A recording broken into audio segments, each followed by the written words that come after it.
السلام علیکم ورحمۃ اللہ وبرکاتہ۔ الحمد للہ رب العالمین والعاقبۃ للمتقین والصلاة والسلام علی سید الانبیاء واشرف المرسلین وعلی آلہ الطیبین الطاہرین واصحابہ الہادین المہدیین، اما بعد فقد قال اللہ تبارک و تعالی فی القرآن المجید والفرقان الحمید، فاعوذ باللہ من الشیطان الرجیم، بسم اللہ الرحمن الرحیم، فاسألوا اہل الذکر ان کنتم لا تعلمون۔ آمنت باللہ صدق اللہ مولانا العظیم وبلغنا رسولہ النبی الامین المتین المکین المختار الکریم، ونحن على ذلك لمن الشاهدين والشاكرين والذاكرين والحافظين والواصفين والحامدين والحمد لله رب العالمين۔ قال الله تعالى في شان حبيبه ونبيه مخبرا وآمرا، إن الله وملائكته يصلون على النبي يا أيها الذين آمنوا صلوا عليه وسلموا تسليما۔ اللهم صل على سيدنا ومولانا محمد معدن الجود والكرم وآلہ الکرام وابنہ الکریم وبارک وسلم۔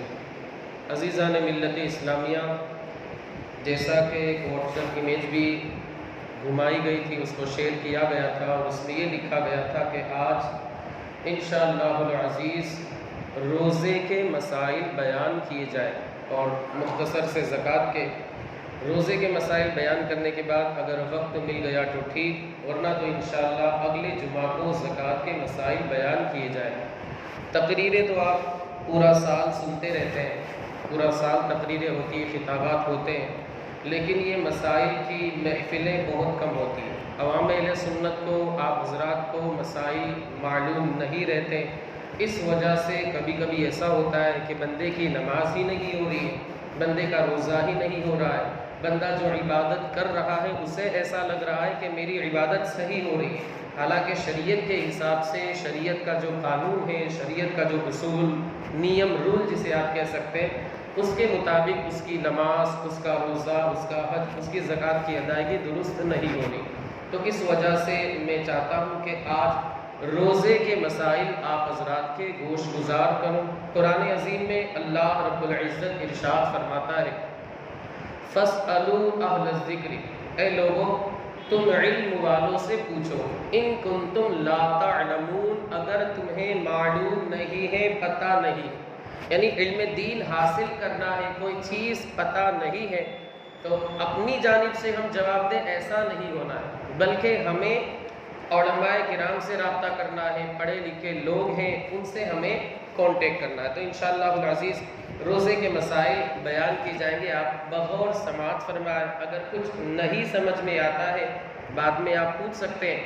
ایک مرتبہ ایسا ہوا کہ میں نے کہا کہ جو جیکٹ ہوتا ہے اس کی چین کھلی رکھ کر کے نماز پڑھنا یہ خلاف ادب کے خلاف ہے، جو ٹھنڈی میں جیکٹ پہنا جاتا ہے۔ میں ایک بات بتاؤں کہ لوگ برابر سنتے نہیں ہیں اور باہر جا کر کے کہہ دیتے امام صاحب نے کہا، تو بدنامی میری ہوتی ہے، تو برائے کرم آپ توجہ سے سنیں۔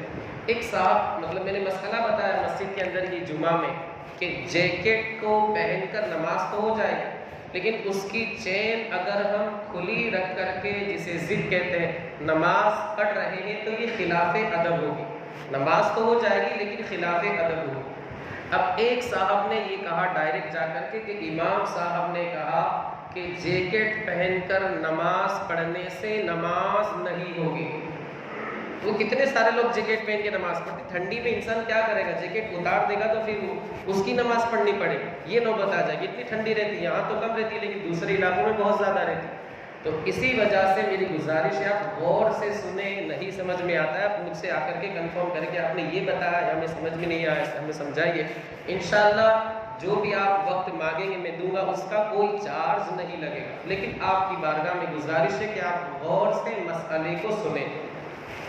روزے کے تعلق سے نیت کا جو وقت ہے تو رمضان کا روزہ، اسی طرح نفل اور اسی طرح نظر معین یعنی منت کا فکس روزہ، جیسے منت مانی کسی بندے نے کہ میں جمعہ کے دن روزہ رکھوں گا اگر میرا یہ کام ہو گیا تو، اسے کہتے ہیں نظر معین، یعنی دن متعین کر لیا، منت کا جو دن ہے اسے فکس کر لیا۔ تو یہ 3 طریقے کے روزوں کی نیت کا وقت غروب آفتاب سے لے کر صبح صادق تک رہتا ہے، غروب آفتاب سے لے کر کے دوسرے دن زوال سے پہلے تک رہتا ہے۔ یعنی اگر کوئی بندہ اس عرصے میں، اس وقت میں کبھی بھی نیت کر لے گا اس کا روزہ ہو جائے غروب آفتاب۔ جیسے ہمیں کل کا روزہ رکھنا ہے تو آج غروب آفتاب جب ہوگا، رات شروع ہو جائے تو اسی وقت سے نیت کا جو وقت ہے اسی وقت سے شروع ہو جائے گا۔ یہاں سے لے کر کے کل زوال سے پہلے تک، یعنی 11:30 بجے سے پہلے تک ہم نیت کر سکتے ہیں، ہمارا روزہ ہو جائے گا۔ لیکن یہ بات یاد رہے کہ جیسے ایک مسئلہ، کسی بندے کی آنکھ ہی نہیں کھلی سحری کے اندر، جب مؤذن صاحب نے اللہ اکبر کہا تب جا کر کے ان کی آنکھ کھلی، اللہ اکبر، اب تو ٹائم پورا ہو گیا، کھانا پینا چائے وائے سب کے سب بالکل سائڈ پہ رہ گیا۔ بہت ارادہ کیا تھا رات میں، پختہ ارادہ کر کے سوئے تھے کہ سب کھائیں گے جمع کے، لیکن کچھ نہیں کر پائے۔ تو اب اس بندے کے لیے حکم یہ ہے کہ ابھی نیت کر لے اس کا روزہ ہو جائے۔ اس وقت بھی آنکھ نہیں کھلی، بلکہ 9 بجے 10 بجے 11 بجے اس بندے کی آنکھ کھلی، اتفاق سے ایسی آنکھ لگ گئی، ایسی گہری نیند سویا کہ 11 بجے اس بندے کی آنکھ کھلی، ابھی بھی وہ بندہ نیت کر سکتا ہے، اس کا روزہ ہو جائے گا۔ نفل روزہ، رمضان کا روزہ اور منت کا فکس روزہ، اگر اس بندے کی آنکھ نہیں کھلی تو صبح صادق سے لے کر، جو اس کا میں نے وقت بتایا کہ زوال سے پہلے تک نیت کر سکتا ہے، لیکن اس کے لیے ضروری ہے کہ صبح صادق سے کچھ کھایا پیا نہ ہو، ورنہ اگر کھا لیا پھر نیت کر رہا ہے تو نیت کرتا رہے، روزہ بھی ہوگا، کھانا پینا بھی اس کا ہوتا رہے گا۔ تو زوال سے پہلے تک نیت کر لے گا اس کا روزہ ہو جائے۔ اگر کوئی بندہ بھول کر کے کھا رہا ہے، بھول کر کے اس نے پانی پی لیا، پھر اسے یاد آیا، یاد آنے کے بعد اس نے فوراً کھانا چھوڑ دیا، منہ میں جو لقمہ تھا وہ نکال دیا، اسی طرح منہ میں جو پانی کا گھونٹ تھا وہ نکال دیا، تو اس بندے کا روزہ ہو جائے۔ اس سے پہلے جو کچھ بھی کھایا پیا کوئی مسئلہ نہیں، لیکن یاد آنے کے بعد اس نے لقمہ نگل لیا، حلق سے نیچے اتار دیا، یاد آنے کے بعد پانی کا جو گھونٹ تھا وہ حلق سے نیچے اتار دیا، تو ایسی صورت میں اس بندے کا روزہ فاسد ہو جائے۔ یاد رہے اگر اسے بھول کر کے اس نے کھا لیا یا پی لیا اس کا روزہ ہو جائے، لیکن یاد آنے کے بعد بھی وہ کھاتا رہا پیتا رہا تو ایسی صورت میں اس کا روزہ فاسد ہو جائے۔ ایک سوال ہمارے بھائی یہ کرتے اکثر کہ ہم جیسے لوبان وغیرہ جلاتے، اگر بتی جلاتے ہماری آفس میں، ہمارے گھر میں، دکان وغیرہ میں، تو اس کا کیا حکم ہے روزے کے اندر؟ تو اس کا حکم یہ ہے کہ اگر اس کا دھواں لوبان ہے، اگربتی ہے یا چکی ہے آٹے وغیرہ کی، یا باہر کی دھول مٹی وغیرہ ہے، خود سے آ کر کے آپ کو لگ رہی ہے، آپ کی ناک میں جا رہی ہے، آپ کے دماغ تک پہنچ جا رہی ہے، آپ کا روزہ نہیں ٹوٹے گا۔ لیکن اگر کہیں پر اگربتی سلگ رہی ہے، جل رہی ہے، یا لوبان وغیرہ جل رہا ہے، اس کا دھواں پورے میں پھیل رہا ہے، ہم قصداً جان بوجھ کر کے اس کے پاس جا کر کے اس کا دھواں لے رہے ہیں، روزہ ٹوٹ جائے گا۔ یاد رہے گا، اگر جان بوجھ کر کے ہم دھواں لیں گے روزہ ٹوٹ جائے گا۔ ایسے ہی اگر وہ خود سے آ رہا ہے، ہماری ناک میں دھواں جا رہا ہے، روزہ فاسد نہیں ہوگا۔ اکثر لوگ پوچھتے ہیں کہ روزے میں سر میں تیل لگانا، جسم میں تیل لگانا کیسا ہے؟ تو سر میں تیل لگا سکتے، پورے جسم میں آپ تیل لگا سکتے، سرما بھی آنکھ کے اندر لگا سکتے۔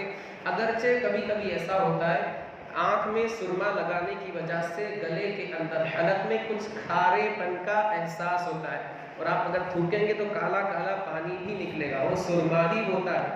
تو ایسی صورت میں روزہ فاسد نہیں ہوگا، روزہ نہیں ٹوٹے گا۔ یعنی روزے کی حالت میں تیل لگانا جائز ہے، سرما لگانا جائز ہے، عطر استعمال کرنا بھی جائز ہے۔ بہت سارے لوگوں کو عادت ہوتی ہے کہ مسجد میں بیٹھے ہوئے تھوک آیا، تھوکنے کے لیے چلے گئے، بلغم آیا تھوکنے کے لیے چلے گئے، تو یہ جو تھوک ہے، انسان اگر اپنا تھوک نگل بھی لیتا ہے، حلق سے نیچے اتار لیتا ہے، یا بلغم وغیرہ بھی اگر حلق سے نیچے اتار لیتا ہے، تو ایسی صورت میں روزہ فاسد نہیں ہوگا۔ اگر تھوک وغیرہ کی وجہ سے روزہ فاسد ہو جائے، ٹوٹ جائے، تو بندہ پریشان ہو جائے، بار بار اسے جانا پڑے گا، نماز نہیں پڑھ پائے۔ تو تھوک یا بلغم وغیرہ سے روزہ فاسد نہیں ہوگا۔ ایک مسئلہ لوگ اکثر پوچھتے ہیں کہ بام لگانا کیسا ہے؟ وکس بام ہے، جھنڈو بام ہے، پین بام ہے، بہت سارے سے بام، آئیوڈیکس بھی آتی ہے۔ تو روزے کی حالت میں بام کا استعمال کرنا کیسا ہے؟ تو اس کی دو صورتیں، ایک تو پیشانی پہ لگانا، حلق پہ لگانا، ناک کے اوپر لگانا۔ تو ایسی صورت میں روزہ فاسد نہیں ہوگا۔ اگر پیشانی پہ لگایا، ناک پہ لگایا، حلق پہ لگایا، روزہ فاسد نہیں ہوگا۔ لیکن اگر بام ناک کے نتھونے میں اندر لگایا، جیسے ہوتا ہے کبھی کبھی بہت زیادہ زکام ہوتا ہے، بہت زیادہ سردی ہوتی ہے، تو بام کو ناک کے اندر لگایا جائے، تو ایسی صورت میں اگر ناک کے اندر بام لگایا، اس کا اثر دماغ تک پہنچ گیا یا حلق تک پہنچ گیا، روزہ فاسد ہو جائے۔ یاد رہے گا، پیشانی پر بام لگانے سے، ناک کے اوپر والے حصے پہ بام لگانے سے، حلق پہ بام لگانے سے روزہ فاسد نہیں ہوگا۔ لیکن ناک کے اندر لگایا، اس کا اثر دماغ تک پہنچ گیا یا حلق تک پہنچ گیا، ایسی صورت میں روزہ فاسد ہو جائے۔ اسی طرح کبھی کبھی ایسا ہوتا ہے کہ سردی ہوتی ہے، زکام ہوتا ہے، تو بام کو ایسے سونگتے، سونگنے سے بھی روزہ فاسد نہیں ہوگا۔ بام وغیرہ کو سونگا جاتا ہے، اس سے بھی روزہ فاسد نہیں ہوگا۔ لیکن انہیلر، آپ لوگوں نے دیکھا ہوگا جو آکسیجن کا یا پھر جس کو ہانپ کی بیماری ہوتی ہے، دمے کی جس کو تکلیف ہوتی ہے، شکایت ہوتی ہے، وہ اکثر انہیلر کا استعمال کرتے ہیں۔ تو انہیلر کا استعمال کرنے سے روزہ ٹوٹ جائے گا، روزہ فاسد ہو جائے۔ انہیلر کا استعمال کرنے سے روزہ فاسد ہو جائے۔ ایک اور مسئلہ کہ جیسے کبھی کسی کو بہت زیادہ زکام ہوتا ہے، تو گرم پانی کے اندر بام ڈال دیتے ہیں، اس کو چادر اڑا دیتے ہیں، اور پھر وہ گرم پانی کی بھاپ لیتا ہے۔ وہ اکثر ایسا ہوتا ہوگا، آپ لوگوں نے دیکھا ہوگا، جیسے گرم پانی ایک بالٹی کے اندر یا چھوٹے سے پتیلے کے اندر رکھ دیتے ہیں، اس میں بام ڈال دیتے ہیں، پھر اس بندے کو چادر اڑا دیتے ہیں، پھر وہ بھاپ لیتا ہے۔ تو اگر کوئی بندہ روزے کی حالت میں یہ کرتا ہے تو اس بندے کا روزہ فاسد ہو جائے، کیونکہ بھاپ لینے کی وجہ سے ظاہر سی بات ہے اس کے جو اجزاء ہیں، اس کے جو اثرات ہیں، وہ دماغ تک پہنچتے، حلق تک پہنچتے، ایسی صورت میں روزہ فاسد ہو جائے۔ ایک مسئلہ، اگر کوئی بندہ بے غسل ہے، رات میں اس کا غسل ٹوٹ گیا، جنابت کی حالت پیش آ گئی، آپ حضرات سمجھتے ہیں، اور اسی عالم میں اس نے سحری کی، فجر کا وقت یعنی جب سحری میں اٹھا، آدھا گھنٹہ باقی ہے، اگر سحری کروں گا نہا نہیں پاؤں گا، نہاؤں گا سحری کا وقت چلا جائے، تو اس بندے کے لیے حکم یہ ہے کہ آرام سے وہ سحری کر لے، سحری کرنے کے بعد غسل کر لے، اس کا روزہ ہو جائے۔ اور اگر اس نے غسل نہیں کیا، معاذ اللہ پورا دن وہ حالت جنابت ہی میں رہا، یعنی اس کے اوپر غسل فرض تھا، ایسی حالت میں وہ پورا دن رہا، اس کا روزہ ہو جائے۔ لیکن ایسا کرنا یہ مکروہ تحریمی حرام کام، کیوں؟ ظاہر سی بات ہے، جب وہ ناپاک رہے گا تو نماز نہیں پڑھ پائے گا، جب نماز نہیں پڑھ پائے گا نماز قضا کرے گا، اور نماز قضا کرنا یہ حرام کام کا ارتکاب کرنا ہے۔ تو جتنی جلدی ہو سکے روزہ رکھ لے، کوئی مسئلہ نہیں ہے۔ جنابت کی حالت میں، ناپاکی کی حالت میں سحری کر سکتا ہے، روزے کی نیت کر سکتا ہے، سحری کرنے کے بعد غسل کر لے، کوئی حرج نہیں ہے۔ لیکن بہت زیادہ دیر تک بے غسل رہنا، ناپاکی کی حالت میں رہنا، حدیث پاک میں آتا ہے جس گھر میں اگر کوئی ناپاک شخص ہو، جنبی، جس بندے کے اوپر غسل فرض ہے، اگر کسی گھر میں ایسا کوئی بندہ ہے جو ناپاک ہے، تو اس گھر میں رحمت کے فرشتے نہیں آتے۔ کتنے اللہ اکبر، کتنے افسوس کا مقام ہے، بہت سارے لوگ ایسے رہتے جو صحیح سے غسل بھی نہیں کرتے۔ اللہ تعالیٰ عمل کی توفیق عطا فرمائے۔ روزے کی حالت میں حقہ پینے سے، اسی طرح سگار، سگریٹ، بیڑی، پان، یہ ساری چیزیں لینے سے روزہ ٹوٹ جائے۔ مسئلہ تو آپ حضرات جانتے ہوں کہ حقہ ہے، سگریٹ ہے، بیڑی ہے، اور پان وغیرہ، تمباکو ہے، میراج ہے، کنڈر پوری ہے، پتہ نہیں لوگ کیا کیا کھاتے ہیں، اس سے اپنی صحت کو خراب کرتے ہیں۔ تو یہ ساری چیزیں لینے سے روزہ فاسد ہو جائے۔ اکثر و بیشتر ایسا ہوتا ہے کہ کبھی کبھی کلی کرتا ہے بندہ، اور پانی جو ہے وہ حلق سے نیچے اتر جاتا ہے، اگر اس بندے کو روزہ دار ہونا یاد ہے اس کا روزہ فاسد ہو جائے. اسی لیے کلی میں احتیاط کی بہت زیادہ ضرورت ہے. آپ کو اتاول، جلدی بازی، عجلت سے کام نہیں لینا ہے. آپ آرام سے سکون سے کلی کریں، وضو کریں. کہاں جلدی، کہاں جانا ہے آپ کو؟ رمضان میں تو ویسے بھی آپ مارکیٹ میں تاخیر سے جاتے ہیں، تو کلی کرنے میں احتیاط کریں. اگر آپ کو روزہ دار ہونا یاد ہے اور کلی میں بلا قصد آپ کو پتہ بھی نہیں تھا، پھر بعد میں آپ کو پتہ چلا کہ 2-4 قطرے حلق سے نیچے اتر گئے، ٹھنڈا ٹھنڈا ٹیسٹ، بالکل میٹھا میٹھا پانی کا احساس مجھے ہوا، آپ کا روزہ فاسد ہو جائے. اسی طرح کبھی کبھی ایسا ہوتا ہے کہ نماز میں بہت اچھی قرت لگی تو آنسو نکل جاتے ہیں، تو اگر وہ آنسو گر کر کے کبھی کبھی ہونٹ پہ بھی آ جاتے ہیں اور منہ میں بھی چلے جاتے ہیں، یا ایسے ہی سوتے میں آنسو نکلے اور منہ کے اندر چلے گئے، تو 1 قطرہ یا 2 قطرہ ہے، اگر وہ منہ میں گئے روزہ فاسد نہیں ہوگا. لیکن اگر 2 قطرے سے زیادہ آنسو منہ کے اندر چلے گئے اور اس کی نمکینی، اس کا کھارا پن محسوس بھی ہوا، ایسی صورت میں روزہ فاسد ہو جائے. یاد رہے گا، 2 قطرے اگر ہے تو روزہ فاسد نہیں ہوگا، لیکن 2 قطرے سے زیادہ اگر آنسو منہ میں چلے گئے روزہ فاسد ہو جائے گا. پسینے کا بھی یہی حکم ہے. بہت سارے لوگ ہمارے جو آنکھ کے مریض رہتے وہ پوچھتے کہ آنکھ میں دوا ڈالنا کیسا ہے روزے کی حالت میں؟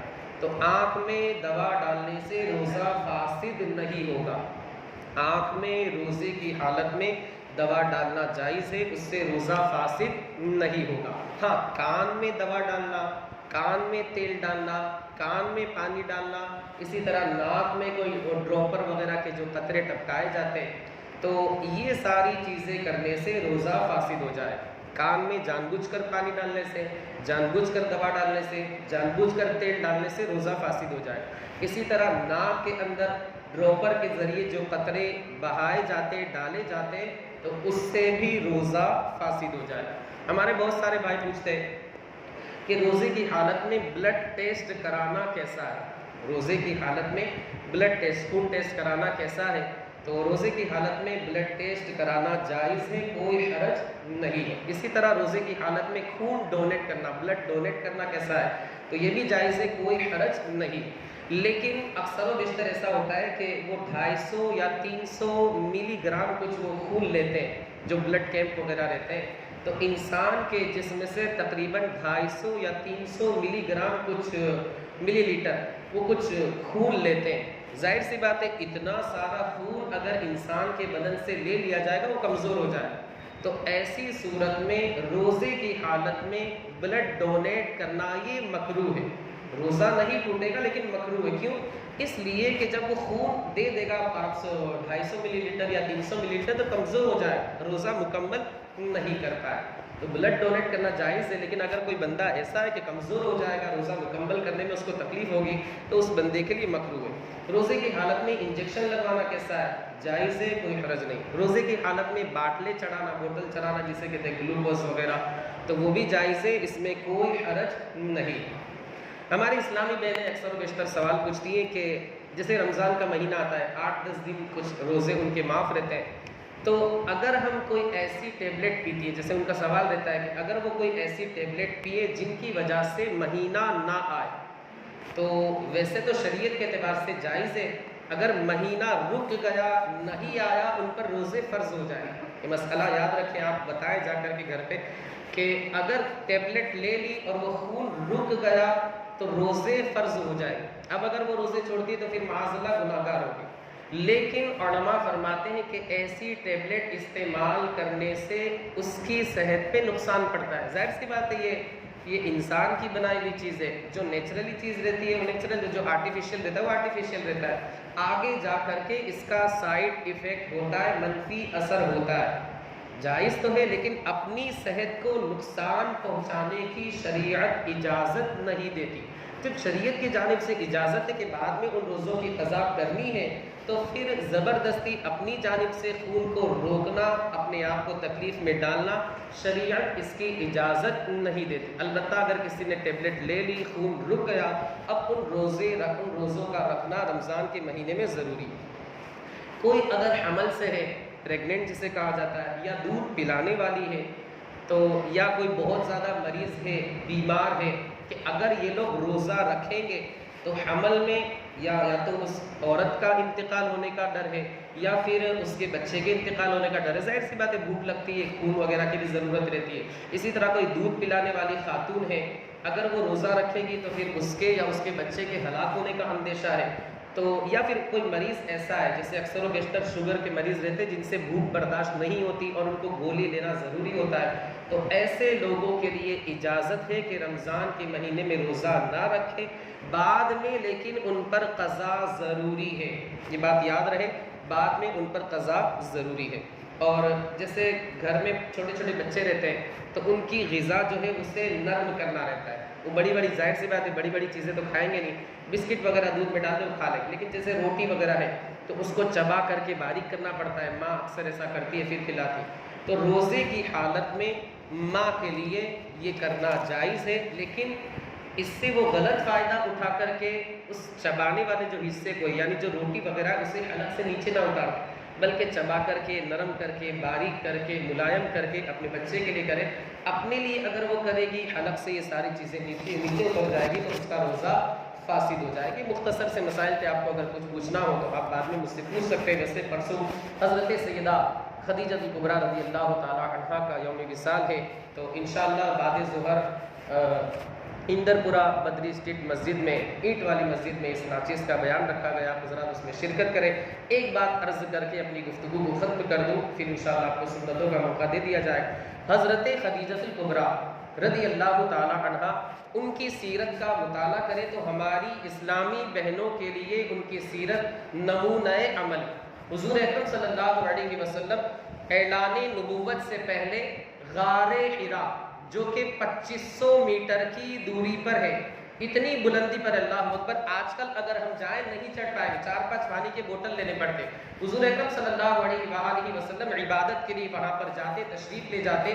حضرت خدیجہ الکبریٰ کھانا بنا کر کے لاتی, غار حرا پر جا کر کے پیش کرتے. اتنی وفادار خاتون, یہ ہماری اسلامی بہنوں کے لیے اس میں ایک سبق ہے, درس ہے, نمونہ عمل ہے.